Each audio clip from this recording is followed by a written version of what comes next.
ಅವತ್ ನಮ್ಗೆ water activities ಸಹ ಇನ್ಕ್ಲೂಡ್ ಆಗಿತ್ತು. ಅದನ್ನ ಮಾಡೋಕೆ ನಾವು ಒಂದು ಮಿಡಲ್ ಪಾಯಿಂಟ್‌ಗೆ ಹೋಗ್ಬೇಕಿತ್ತು. ಸೊ ಅವಾಗ ನಾವು ಬೋಟಲ್ಲಿ ಹೋಗ್ಬೇಕಿದ್ರೆ ಅಲ್ಲಿನ ವ್ಯೂ, ಕ್ಲಿಸ್ಟರ್ ಕ್ಲಿಯರ್ ವಾಟರ್ ಎಲ್ಲ ಸಖತ್ತಾಗಿತ್ತು. ನಮಗ್ ಕೊಟ್ಟಿದ್ದು 2 ವಾಟರ್ ಆಕ್ಟಿವಿಟಿ. ಒಂದು ಕ್ಲಿಫ್ ಜಂಪಿಂಗ್ ಮತ್ತು ಇನ್ನೊಂದು ಕಯಾಕಿಂಗ್. ನೀವು ನೋಡ್ತಿರ್ಬೋದು ವ್ಯೂ ಏನ್ ಸಖತ್ತಾಗಿದೆ ಅಂತ. ನಮ್ ಫ್ರೆಂಡಿಗೆ ಸ್ವಲ್ಪ ಭಯ ಆಗಿತ್ತು ಕ್ಲಿಫ್ ಜಂಪಿಂಗ್ ಮಾಡೋಕೆ. ಅದಕ್ಕೆ ನಮ್ಮ ಗೈಡ್ ಸ್ವಲ್ಪ ಹೆಲ್ಪ್ ಮಾಡ್ತಾ ಇದ್ರು. ನೀವು ನೋಡ್ತಿರ್ಬೋದು. ಫೈನಲಿ ಏನಾಯ್ತು ಅಂತ ನೀವೇ ನೋಡಿ.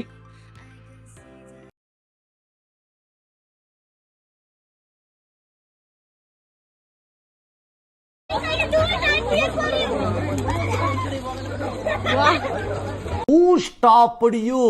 ನಿಮ್ಮನ್ನ ತಡೆದಿರುವವರು ಯಾರು?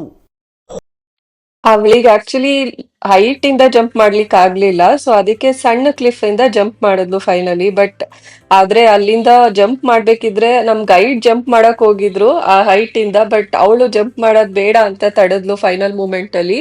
ಸೊ ಅದೇನ್ ಬೇಕಾದ್ರೂ ಆಗ್ಬೋದಿತ್ತು, ಬಟ್ ಏನೂ ಆಗ್ಲಿಲ್ಲ ಸದ್ಯ.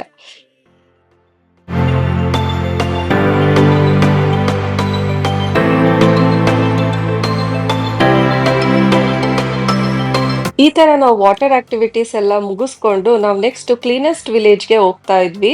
ಸೊ ಅದು ನಮ್ದು ಪ್ಯಾಕಪ್ ಆಗಿತ್ತು ನಮ್ಮ ಒಂದು ಕ್ಯಾಂಪಿಂಗ್ ಸೈಟ್ ಇಂದ.